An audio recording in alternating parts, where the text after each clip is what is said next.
बोलिए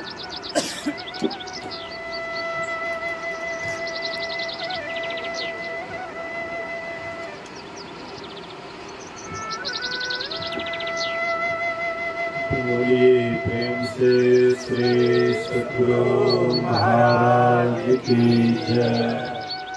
श्री सद्गुरु महाराज की जय।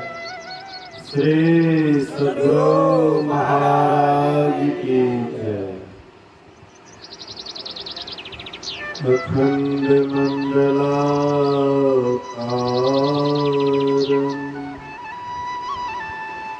व्याप्तं येन चराचरं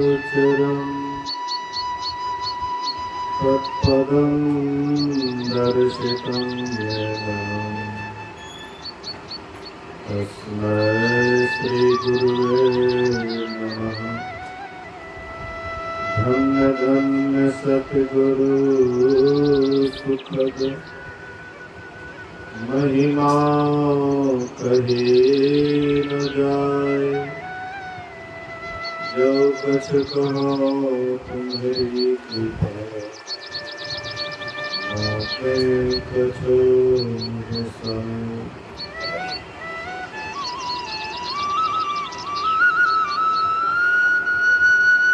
धर्मानुरागी प्यारी जनता, आगंतुक सज्जन वृंद, धर्मशिला माताओं तथा भक्तिमती बहनों, अभी हम लोग श्राद्ध क्रिया के शुभ अवसर पर 2 दिवसीय संतमत के प्रथम पाली पूर्वाह्नकालीन सत्संग में उपस्थित हैं।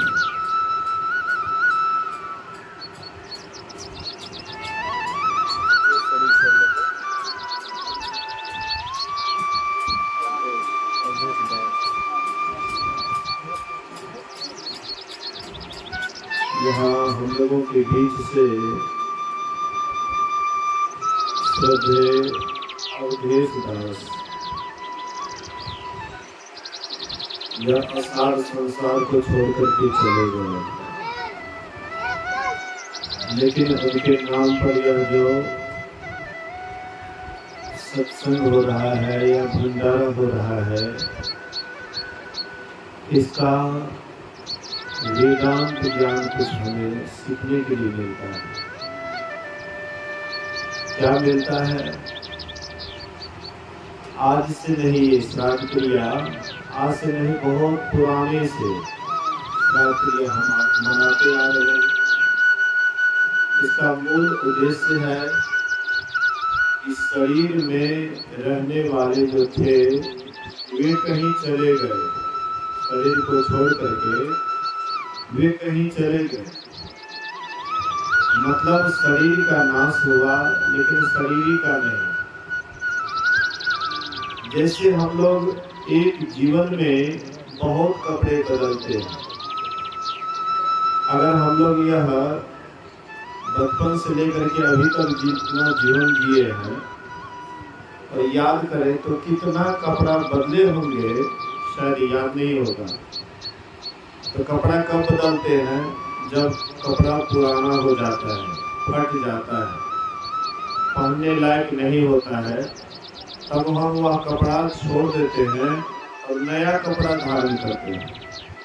इसी तरह से यह शरीर भी जब चलने लायक नहीं होता है, यह शरीर भी जब अस्वस्थ हो जाता है, खराब हो जाता है, यंत्र काम नहीं करता है, तब यह जीवात्मा क्या करते हैं? तो शरीर को छोड़ देते हैं, पुराना शरीर को छोड़ देते हैं और फिर नया शरीर धारण करते हैं। भगवान कृष्ण गीता ज्ञान में बहुत अच्छी तरह से इसका व्याख्यान किए और वह गीता ज्ञान कर दिए जब महाभारत का युद्ध आरंभ होने वाला था। महाभारत का युद्ध आरंभ ही होने वाला था।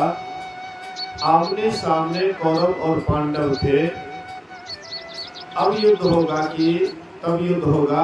उसी समय में अर्जुन भगवान श्री कृष्ण से कहते हैं, हे केशव, मेरी रथ को दोनों सेनाओं के बीच में लेकर के स्थापित कर दो। भगवान कृष्ण रथ को ले जाकर के दोनों सेनाओं के बीच में स्थापित कर दिया। उसके बाद कहते, हे पार्थ, तुझे किन किन वीरों से युद्ध करना है तुम भली भांति देख लो। जब अर्जुन देखते हैं कि दोनों ही तरफ मेरे ही सगे संबंधी हैं,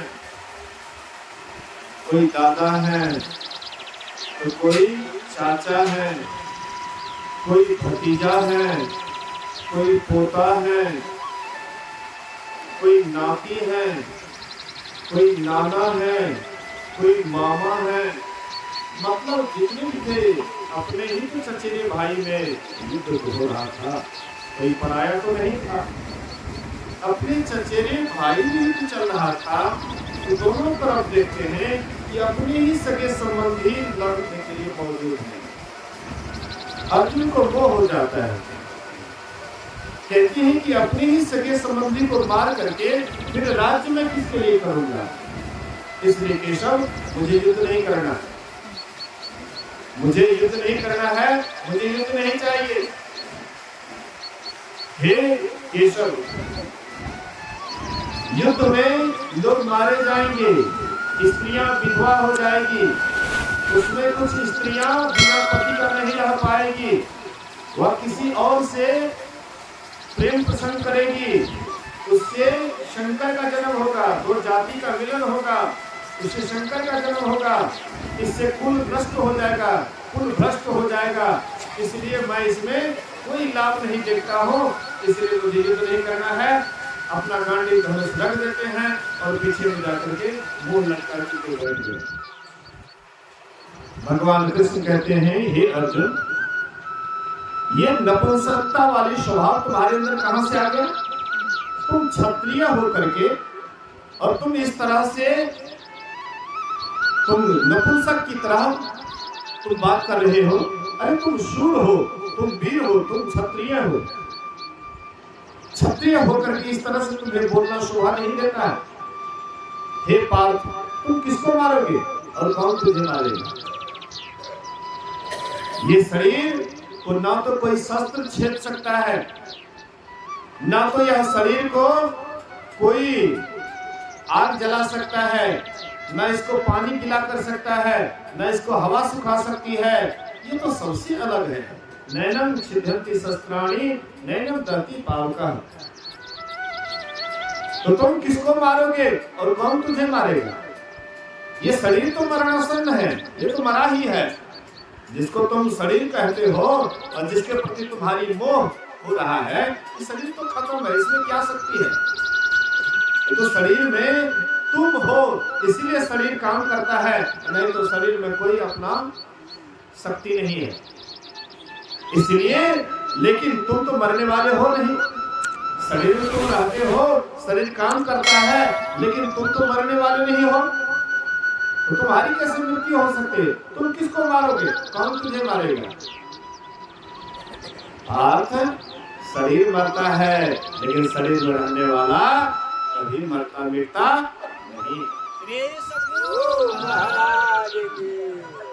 उसको कौन मार सकता है? उसको कौन मार सकता है?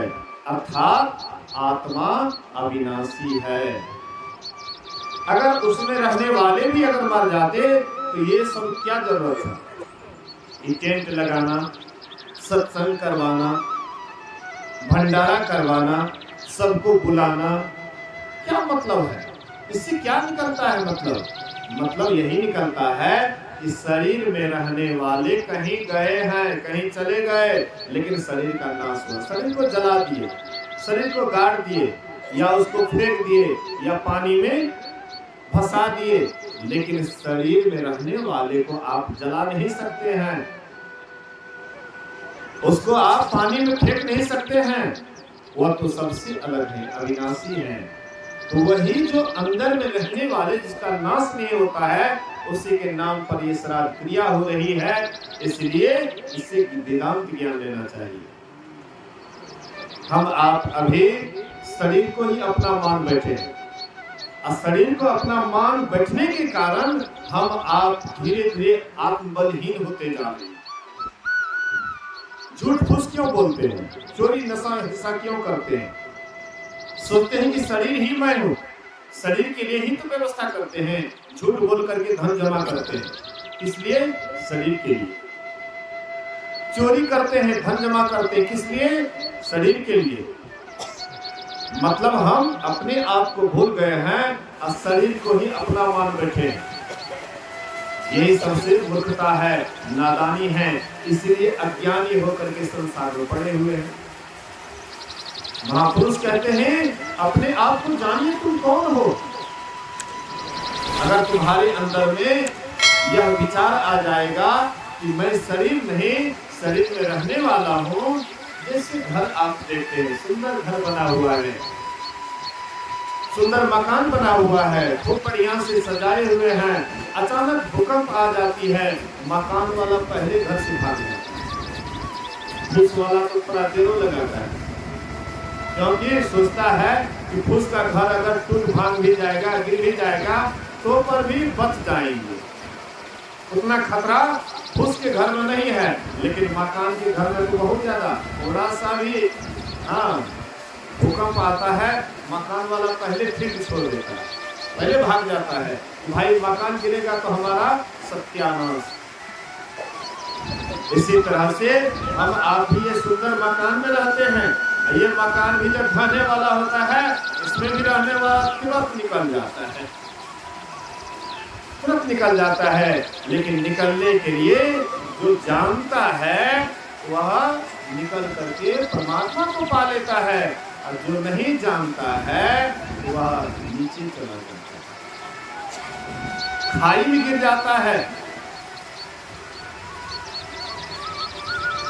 जो निकलने के लिए, निकलने शरीर में, शरीर के ठहरने से पहले, शरीर के नाश होने से पहले अगर आपने रास्ता को जान लिया, जिस रास्ते पर चल करके ईश्वर परमात्मा की तरफ जा सकते हैं, उस रास्ते को जान गए तब तो ठीक, और नहीं तो अचानक जब वह समय आता है तो आप उस रास्ते को नहीं जानने के कारण आप नीचे चले जाते हैं।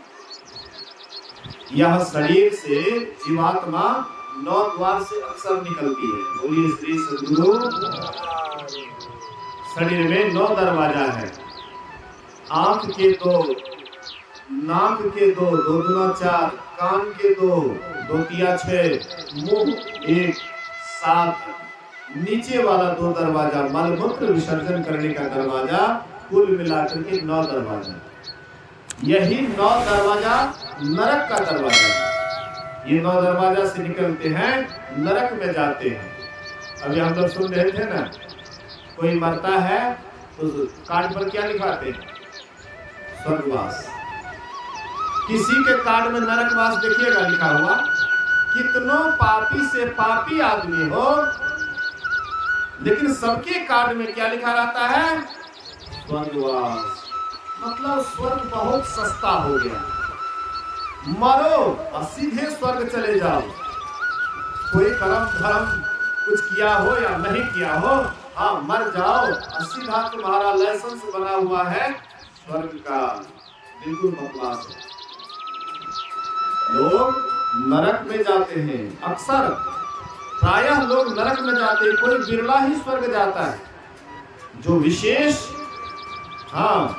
धर्मात्मा होते हैं, जीवन में कभी गलती नहीं करते हैं, जीवन भर अच्छे अच्छे कर्मों को करते हैं, बुरा कर्म से कोसों दूर रहते हैं, ईमानदारी का जीवन जीते हैं, कभी किसी का ठगी बेईमानी नहीं करते हैं, जो सदा सब दिन धर्मात्मा बन करके, चरित्रवान बन करके, अच्छे बन करके रहे हैं और शुभ काम ही काम किए हैं, अशुभ काम से दूर रहे हैं, उनके लिए स्वर्ग का दरवाजा है।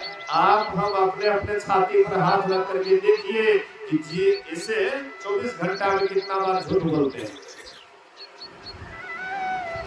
देखिए अपने अपने हृदय पर हाथ रख करके 24 घंटा की ही बात लीजिए और जीवन की बात तो छोड़ दीजिए।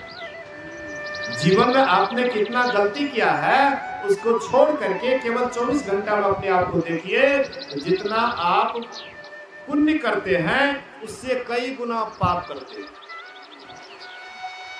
24 घंटा में आप थोड़ा सा कभी कभार अगर शुभ विचार आ गया तो थोड़ा सा पुण्य किए तो किए, और नहीं तो पाप में तो बराबर आपका हमारा मन लगा रहता है।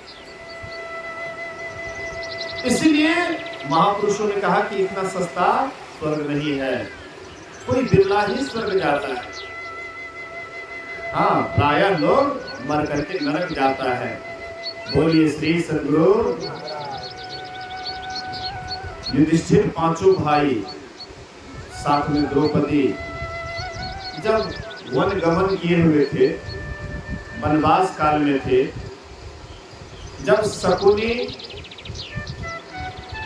द्यूत कीड़ा में हरा करके 12 वर्ष के लिए वनवास और 1 वर्ष के लिए अज्ञातवास, और वह अज्ञातवास में पहचाने जाने पर फिर 12 वर्ष के लिए वनवास। नियम कैसा बनाया हुआ देखिए, जुआ खेलने वाले के पास में नियम भी कितना बढ़िया रहता है। जुआ खेलने वाले होश में नहीं रहते हैं, किसको दौ पर लगा देंगे इसका भी कोई ठिकाना नहीं। वहां पर जीत हार की बाजी होती है। इस बार हमारी जीत हो जाएगी, इस बार न हारे लेकिन इस बार जरूर जीत जाएंगे। लगाते लगाते अंत में द्रौपदी को भी दौ पर लगा दिए, जिसका कारण हुआ हरि सभा में द्रौपदी को बेइज्जत किया गया 5-5 पति के रहते हुए। भले ही बेइज्जत करने का कोशिश की लेकिन नहीं हो पाए, और तो ईश्वर की कृपा हुई, लेकिन कोशिश तो की बेइज्जत करने का। वह जब पांचों भाई पांडव साथ में द्रौपदी जब जंगल में भटक रहे थे, प्यास से गला सूखने लगा, तो सहदेव से कहते हैं, युधिष्ठिर भाई सहदेव, वृक्ष पर चढ़ करके देखो कहीं कोई पानी दिखाई पड़ रहा है क्या, कहीं पर पानी है, थोड़ा देखो तो वृक्ष पर चढ़ करके। एक वृक्ष पर चढ़ करके देखते हैं सहदेव, कहते हैं भैया एक जगह देखते हैं कि बगुला उड़ रहा है। तो बगुला उड़ रहा है इसका मतलब वहां पानी जरूर होना चाहिए। बोले कि भैया जाओ तुम भी पानी पी लेना, हम सभी भाई के लिए पानी लेके आना। तो चले गए, जाकर के देखते हैं तालाब बड़ा ही सुंदर पानी था। सोचते पहले पानी पी लेता हूँ, उसके लिए भाई लोगों के लिए पानी ले जाऊंगा।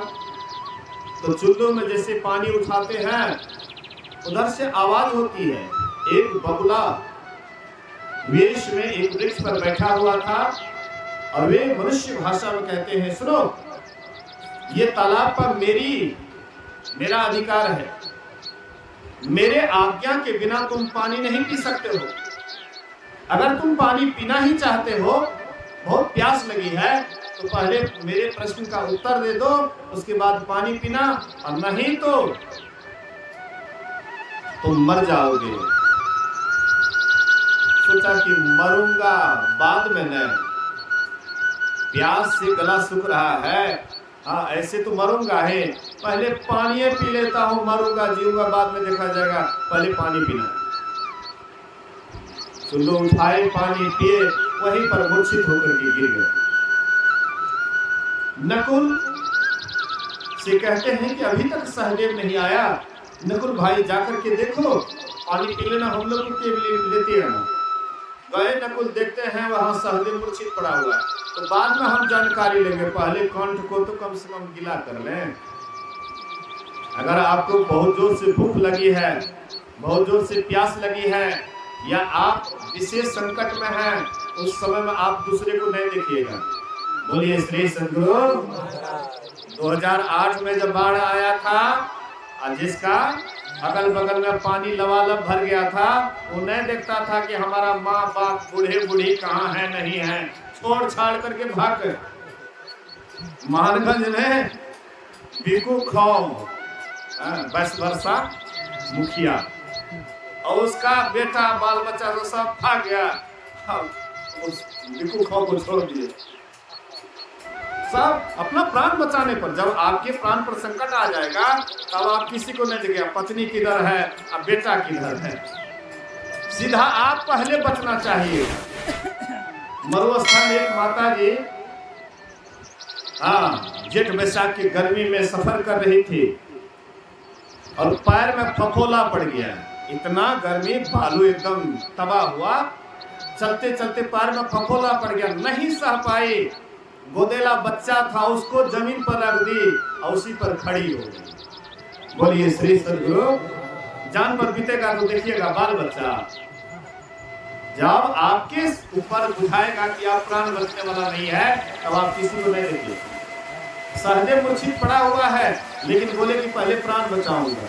चुल्लू में पानी लिए आवाज होती है, सुनो, पहले मेरे प्रश्न का जवाब दो, और नहीं तो जो हाल उनका हुआ है तुम्हारा भी वही हाल होगा। पहले मेरे प्रश्न का जवाब दो। वो भी ध्यान नहीं दिए, कौन बोलता है क्या बोलता है, ध्यान नहीं दिए, उठाकर ये पानी पी विलम्ब होने के कारण अर्जुन को भेजते हैं, अर्जुन देखो क्या हाल है। अर्जुन भी आए, वह भी देखे मूर्छित, वो भी उधर ध्यान नहीं दिए, जैसे पानी पीने लगे उनसे भी प्रश्न करते हैं, लेकिन वो भी अनसुनी करके पानी पी लिए, वो भी वहीं पर मूर्छित हो गया। भीम आए, उसका भी वही हाल।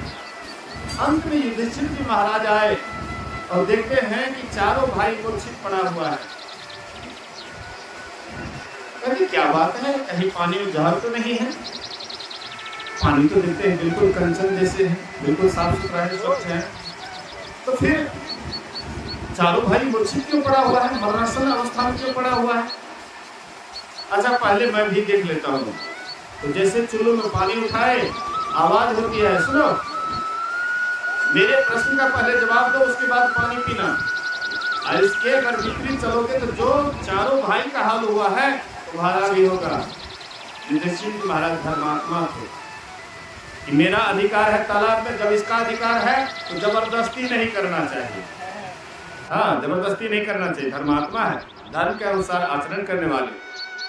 कहते हैं कि कहिए आपका क्या प्रश्न है, आपका क्या प्रश्न है? बहुत प्रश्न किए थे, बहुत प्रश्न में एक प्रश्न ये भी था, किम आश्चर्यम, आश्चर्य क्या है?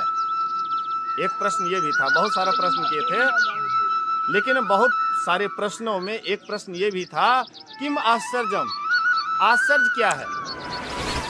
युधिष्ठिर जी महाराज उत्तर में कहते हैं कि लोग मर मर करके नरक को भरते जा रहा है, नरक को भरते जा रहा है, और जो बचे खुचे आदमी है वो अपने को अमर मान बैठा है, यही सबसे बढ़कर के आश्चर्य की बात है। देखिए ध्यान दीजिएगा, युधिष्ठिर जी महाराज कहते हैं कि लोग मर मर करके नरक को भर रहा है, स्वर्ग उधर खाली पड़ा हुआ है, लोग मर मर करके नरक को भर रहा है, अब बचे खुचे जो पृथ्वी पर आदमी है, मनुष्य हैं, वो अपने को अमर मान बैठा है, यही सबसे बढ़कर के आश्चर्य की बात है।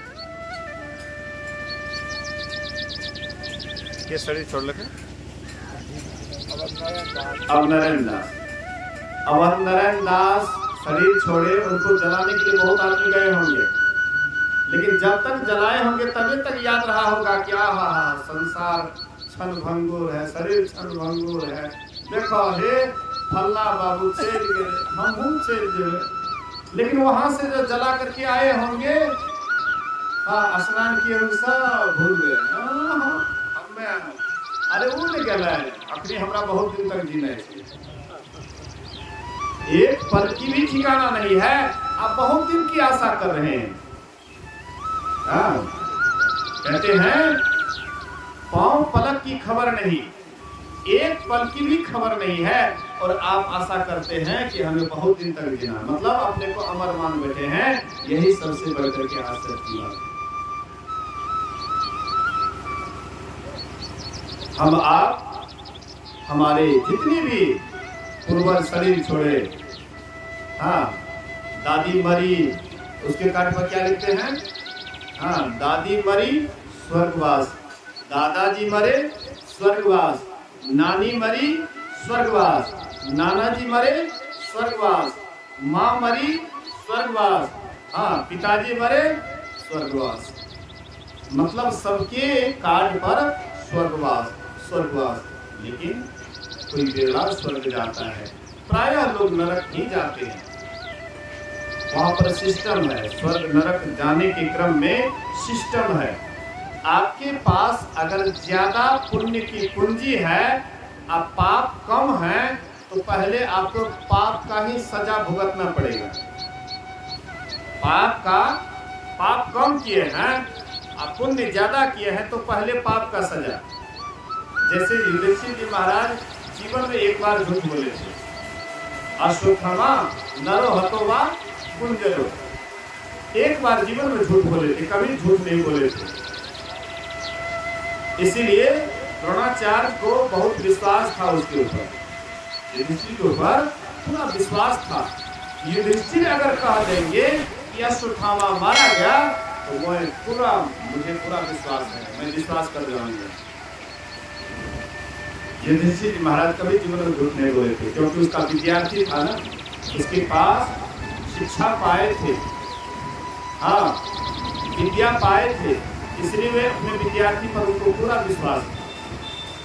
एक बार गुरु द्रोणाचार्य टास्क दिए सभी विद्यार्थी को, क्रोध नहीं करना चाहिए, हाँ बोले कि सब आदमी हाँ इसको याद करो, क्रोध नहीं करना चाहिए। तो सब टास्क लिख करके, हाँ छुट्टी के समय टास्क लिख करके चले गए। दूसरे दिन बोले कि तुम लोग याद करके आ गया, क्रोध नहीं करना चाहिए। तो सब विद्यार्थी करने लगे, हाँ हजूर, हाँ हम लोग याद करके आ गए, क्रोध नहीं करना चाहिए। युधिष्ठिर से पूछे कि तुमको याद हो गया, क्रोध नहीं करना चाहिए? बोले कि गुरुदेव हमको याद नहीं हुआ। अच्छा ठीक है, कल याद करके आना। दूसरे दिन आए, पूछे कि याद हो गया? बोले कि नहीं। तीसरे दिन अच्छा, हाँ तीसरे दिन याद करके आना। उस दिन भी पूछे याद नहीं हुआ? बोले कि नहीं हजूर, कर्ची था, 2-4 कर्ची दिए। बोले हजूर याद हो गया। 3 दिन से याद नहीं हो रहा था, अभी कर्ची मारे तो याद हो गया। बोले कि जब आप कर्ची मार रहे थे तो हम देख रहे थे मेरे अंदर क्रोध आता है कि नहीं आता। उधर तो रट्टूमल था, खाली रट लिया, क्रोध नहीं करना चाहिए। लेकिन युधिष्ठिर अपने जीवन में देख लिए, उतार लिए, क्रोध नहीं करना चाहिए। आप जब हमको मार रहे थे तो हमको क्रोध नहीं आ रहा, अब याद हो गया। ऐसे विद्यार्थी थे, उनको पूरा विश्वास था। लेकिन भगवान कृष्ण के दबाव में आकर के कि भैया झूठ बोलना पड़ेगा, नहीं तो धर्म हार जाएंगे, अधर्म का जीत हो जाएगा। इसलिए भैया बोलिए, बहुत जबरदस्ती बोले। तो ये डायरेक्ट झूठ नहीं बोले, इनडायरेक्ट बोले। युधिष्ठिर महाराज डायरेक्ट झूठ नहीं बोले, हम लोग डायरेक्ट झूठ बोलते हैं। कोनो सामान मांगने के लिए गया आपके यहाँ, फलना अंडा कोदार देता नहीं छे, हमरा नहीं छे कोदार है भी नहीं छे। कोई सामान आपके पास है, कहते हैं कि नहीं छे, कहाँ छे, छेबे नहीं कर। डायरेक्ट झूठ बोलते हैं। और साधारण बात में कोई विशेष बात हो तब, अब खादे दिए हैं खेत में, कोई किसान पूछने लगे कितना खेत दिया है, तो बढ़ा चढ़ा करके आप बता देते हैं। खास करके जब घर के लिए आता है ना, हाँ लड़का पार्टी के यहाँ, तब देखिए बीघा का बीघा जमीन तुरंत ही बढ़ जाता है। कितना जमीन है? इतना जमीन है। बाद में जब दुल्हन आती है तो पता तो लग ही जाता कितना जमीन। एक हमारे गांव में इसी तरह से शादी हुआ, बोले कि इतना बीघा जमीन है, और दुल्हन आई ना तो हाँ उसी रात में कोठी वगैरह देखने लगी तो खाली पड़ा हुआ था। बोले कि इतना बीघा जमीन है, कोठी खाली है, खेत खाली है, इसे तो खड़ा हुआ होना चाहिए। कहने का मतलब है आप झूठ बोलते हैं लोभ लालच में पड़ करके, लेकिन आप नहीं समझ पा रहे हैं कि हम झूठ बोल रहे हैं, दूसरे को ठग रहे हैं। तो हम दूसरे को नहीं ठग रहे हैं, हम अपनी ठगा रहे हैं, अपना ही अपने आत्मा का हनन कर रहे हैं, अपने आत्मा का हानि कर रहे हैं। इससे आत्मा नीचे की ओर जाती है। कहने का आशय है, मतलब है, संत महापुरुष कहते हैं कि कि एक दिन यह शरीर छूटेगा, इसको निश्चित याद करना चाहिए। गुरु महाराज जी कहते थे कि मैंने एक अंग्रेजी की पुस्तक में पढ़ा था, ऑल मेन मस्ट डाई, सभी मनुष्य अवश्य मरेंगे। जिसको यह बात याद हो जाएगा तो जीवन में कभी गलती नहीं करेगा। उसको याद कभी विस्मरण, ईश्वर का विस्मरण नहीं होगा। सदा उसको ईश्वर याद रहेंगे कि एक दिन मैं निश्चित मरूंगा। यही बात हम भूल जाते हैं। यही बात भूलने के कारण गलती पर गलती, हाँ, झूठ कपट कर माया जोड़ी, बात करे छल की, अब पाप की कोट धरे सिर ऊपर, किस विधि हुए हल्की, और जगत में खबर नहीं हल्की। सुकिरत करे ले नाम सुमर ले, को जाने कर के जगत में खबर नहीं पलकी। झूठ कपट कर माया जोड़ी, बात करे छल की, पाप की पोट धरे सिर ऊपर, किस विधि होए हल्की, जगत में खबर नहीं पलकी। यह मन तो है हस्ती मस्ती, काया मिट्टी की, श्वास श्वास में नाम सुमर ले, अवधि घटे तन की, जगत में खबर नहीं पलकी। काया अंदर हंसा बोले, खुशियाँ कर दिल की, जब यह हंसा निकल जाएंगे मिट्टी जंगल की, जगत में खबर नहीं पलती। काम क्रोध मद लोभ निवारो, बात असल की, ज्ञान वैराग दया राखो, कहे कबीरा दिल की, जगत में खबर नहीं पलकी। एक पल की भी ठिकाना नहीं है। लेकिन हम लोग सोचते हैं कि अभी तो मैं बहुत दिन तक जीऊंगा, लेकिन एक पल की भी ठिकाना नहीं है। इसलिए क्या करना चाहिए? सुकिरत कर ले, नाम सुमर ले, को जाने कल की। कल को कौन जानता है? जगत में खबर नहीं पल की, एक पल की भी ठिकाना नहीं है। बलक बुखारे में बोलिए श्री सद्गुरु। कैसे हुआ जी? हेलो, बोलिए श्री सद्गुरु। एक बलक बुखारी में मुसलमान राजा था, सुल्तान राजा था, और उसके राज्य में कोई साधु फकीर जाते थे तो वे उनसे प्रश्न करते थे कि फकीर क्यों बन गया, साधु क्यों बन गया।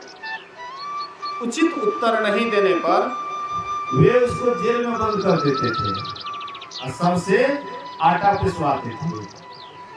साधु महात्मा फकीर सबसे आटा पिसवाते थे जेल में बंद करके। इस तरह से बहुत महात्मा को वे कैद कर लिए थे, जेल में बंद कर दिए थे। रामानंद स्वामी के समय की बात है। रामानंद स्वामी अपने शिष्यों से कहते हैं कि है कोई इस काम को करने वाले, वह सुल्तान को जाकर के सुधार सकते हो। ये बीड़ा कबीर साहब उठाए। मुसलमान राज्य में जाकर के सबके बस की बात नहीं थी। कबीर साहब यह बीड़ा उठाए, बोले गुरुदेव मैं वहां पर उसको जाकर के ठीक कर सकता हूँ।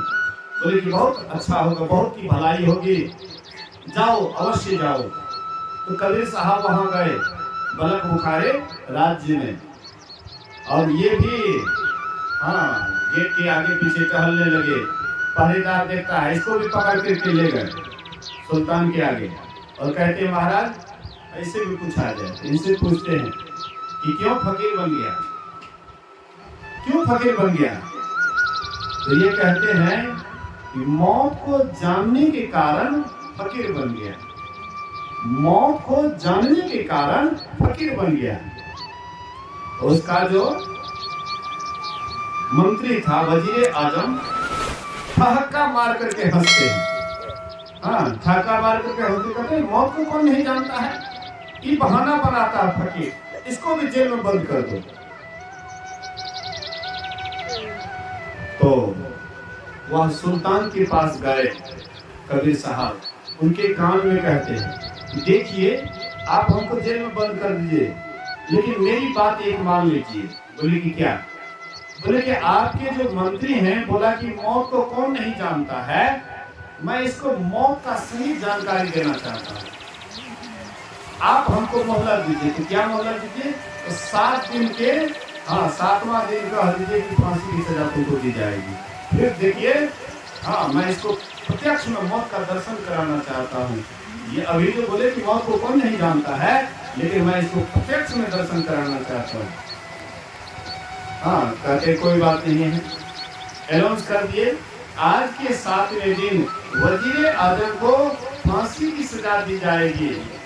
इतना जो सुनना था, वजीर आजम को काटो तो खून नहीं, लगा कि पैर के नीचे से धरती खिसक गई, उदास हो गए। जो खुशी के मारे खूब ठहाका दे रहे थे, वही आदमी तुरंत उदास हो गए। गए घर पर एकदम उदासी चेहरा लेकर के कि आज के 7वें दिन तो हम मारे जाएंगे, अब तो हम बचने वाले हैं नहीं। खाना पीना सब कुछ छोड़ छाड़ दिए, चेहरा सूख गया। 7वां दिन आए, देखते एकदम उदास चेहरा है, धुरियां पड़ी हुई चेहरे पर। कहते हैं वजीर आजम, 7वां दिन तुम बड़े ही आनंद में थे, हाँ तुम बड़े खुशी से कह रहे थे कि मौत को कौन नहीं जानता है। अरे वजीर आजम, जाओ थोड़ा सा घोड़े पर सवार होकर थोड़ा सैर कराओ, थोड़ा घूम फिर आओ, देखो दुनियादारी कैसा है। बोले कि हम अब ये हमको कुछ नहीं सूझता, अभी हमारे सामने में मौत नृत्य कर रही है, केवल मौत ही मौत नजर आ रहा है, अभी हमको कुछ भी दिखाई नहीं पड़ता है, अभी केवल मौत ही मौत दिखाई पड़ता है। कहते सुल्तान देखिए, आज इसको सही में मौत, सही में इसको, हाँ ये मौत को देख रहा है। मौत को देखने पर संसार का भोग विलास सब कुछ उसका दिमाग से हट जाता है। मरे हुए व्यक्ति के पास में भोग विलास दे दीजिए, करेंगे भोग विलास, खाएंगे बढ़िया बढ़िया, उस समय में तो उसका दम घुट रहा है, दम निकल रहा है, उसको कुछ भी दिखाई नहीं पड़ता। सुंदर पत्नी है, फिर भी उसके तरफ नहीं देखते हैं, क्योंकि उसको उसके सामने में मौत नृत्य कर रही है। क्या देखेंगे कि लोग? इसलिए महापुरुष कहते हैं कि मौत को जानने के बाद विषय वासना से मन हट जाता है, और तब जब आप ध्यान करते हैं, साधना करते हैं, तब आप ऊपर उठते हैं, और ऊपर उठने के बाद ही आप 10वें द्वार में जाते हैं, और वहीं से स्वर्ग को कौन कहे, मोक्ष में जाने का भी वहीं पर रास्ता है। इधर जितना भी रास्ता है सब नरक में जाने का है, 9 दरवाजा नरक में ले जाने वाला है। कितना आदमी देखिएगा, बढ़िया से गौर से देखिएगा, जो मरने लगता है कितना आदमी आंख निरार करके होता है, आंख निरार करके, तो जो आंख मरते समय आंख निरार करके मरे, समझ जाइए वह जीव आंख से निकला। और जिसका कान बहुत खुजलाए, मरते समय में कान बहुत खुजलाए, हाँ अपना व्यक्त भी करता है कि कान बड़ा दर्द कर रहा है, बहुत खुजला रहा है, बहुत परेशानी हो रही है, तो समझ जाइए वह जीव कान से निकला। मरते समय में देखिएगा, हाँ नाक से हाँ गंदगी निकलता है मरते समय में, तो समझ जाइए नाक से निकला है। कितना आदमी मरते समय मुंह से फेन निकल के मरता है, कितना देखिएगा मरते समय में मुंह से फेन, हाँ गौज पट्टा निकलते हुए दम टूट जाता है, समझ जाइए वह जीव मुंह से निकला है। और कितना आदमी देखिएगा कि मरते समय में पेशाब कर देता है, हाँ कपड़ा में पेशाब करते हुए मर जाता है, समझ जाइए वह पेशाब वाला रास्ता से निकला है। कितना आदमी मरते हुए पैखाना कर देता है, पैखाना करते हुए दम टूटता है, समझ जाइए कि वह शौच वाला रास्ता से निकला है। जितना नीचे जाइएगा उतना गंदगी भरा हुआ है, जितना ऊपर जाते हैं तो कम गंदगी है। गंदगी तो है। तने नाम द्वार हो राम, अति ही मलिन हो ठावा, त्यागी चढ़ो दशम दुआरे, सुख पाओ रे भाई। हम भूल जाइए, देखो कहबे कि पाओ कहबे, इतना हम भूल जाइए, बगल में संभाल लेते दिन में। बोलिए श्री सदगुरु महाराज की जय। थोड़ा सा हम लोग सावधान रहें। 9 दरवाजे से ऊपर उठ करके 10वें द्वार में जा करके शरीर छोड़ेंगे तो हम आपको नरक में नहीं जाना पड़ेगा। लेकिन ये रास्ता शरीर छोड़ने के बाद नहीं तय होगा, शरीर में रहते हुए। तो शरीर में रहते हुए 10वें दरवाजा की खोज करें, सच्चे गुरु से युक्ति जाने। ऐसा नहीं कि कोई गुरु कर लिए, चाहे वह रास्ता बताए या ना बताए। पान लाऊ, फूल लाऊ और लाऊ पैसा, आ कान दोनों फूक दियो, बाघ हो या भैंसा। पान फूल ले लिए, चौका पान करे ले पड़ते, चौका पान करना पड़ेगा। तो चौका पान कर दीजिए, कान में क्या कहेगा उसको भी याद नहीं है। सिद्धार्थ बाबा एक महात्मा से पूछे कि कान फूके छिए तो कान में की कहे छिए? अरे भूल गेलिए की कहे छिए। कान में की कहे छिए भूल गेलिए। अब केवल कान फूकना ही कोई कहते हैं कि दीक्षा है, वह शिष्य कैसा होगा? आन्हर गुरु बहिर चला, और दोनों नरक में ठगन था, क्या करेगा वो? गुरु से ज्ञान जो लीजिए, शीश दीजिए दान, बहुतक भोतु बही गए, राखे जीव अभिमान। अभिमान मत कीजिए, सच्चे गुरु के पास जाइए। सच्चे गुरु के पास जाइएगा, परमात्मा का सही रास्ता तब मिलेगा। जाना नहीं, बुझा नहीं, समझी किया नहीं गौर है। अंधा को मिला, राह बतावे कौन? समझ बुझ करके, ऐसा नहीं कि एक गुरु क्या ले लेता, दोसर के पास क्या के देवे, एक श्याम के छोड़ के दोसर श्याम की तरफ देवे, लोग की कहते ऐसा छिए, साई छिए, श्याम छिए, श्याम क्या नहीं छिए, ज्ञानी गुरु। गुरु कहना होना चाहिए, ज्ञानी होना चाहिए, सही रास्ता बतने वाला होना चाहिए।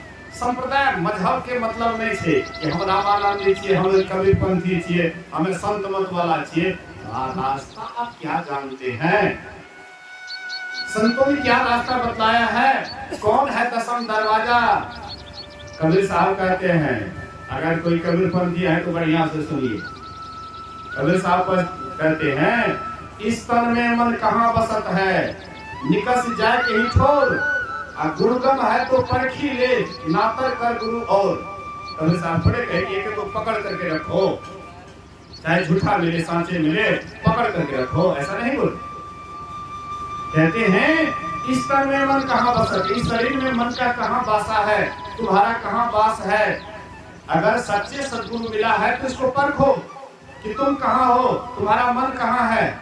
अगर नहीं ऐसा गुरु मिला है तो वैसे गुरु को ढूंढो जो तुम्हें बता दे कि तुम इस शरीर में कहाँ रहते हो। जागृत में जीव का वासा आंख में होता है, स्वप्न में कंठ में होता है, सुसुप्ति में हृदय में होता है। अभी जगे हुए हैं तो आंख में वासा है, लेकिन आंख से कैसे चलिएगा? आंख दो ही है, ऐसी बात नहीं, एक आंख और है। शिव जी को देखे हैं क्या को आंख है? शिव जी क्या और देखली है? शिव जी के क्या को आंख है? 3 गो। हमरा के क्या को आंख है? 2 गो। हमरा के आंख है 3 गो। एटा जे विद्या साके जी की छिए, ये आंखें की छिए, संकेत, संकेत है। यहाँ पर चंदन लेते हैं, तिलक करते हैं, बिंदिया साटते हैं, ये संकेत है कि यहाँ पर आपको 10वां दरवाजा है। 9 दरवाजा तो इधर है ही, लेकिन 10वां दरवाजा यहाँ है। इस दरवाजा में कैसे प्रवेश कीजिएगा? जब तक सच्चे सदगुरु के पास नहीं जाइएगा। खानदानी हमारे दादा दल के रहते हमार बाप दल कर दीक्षा, हमार नाना दल कर दीक्षा, तो हर नाना देता दीक्षा तो बदल का कौन रास्ता से परमात्मा मिलता है? खाली भाग ले गुरुमुख भाग ली भाग ले।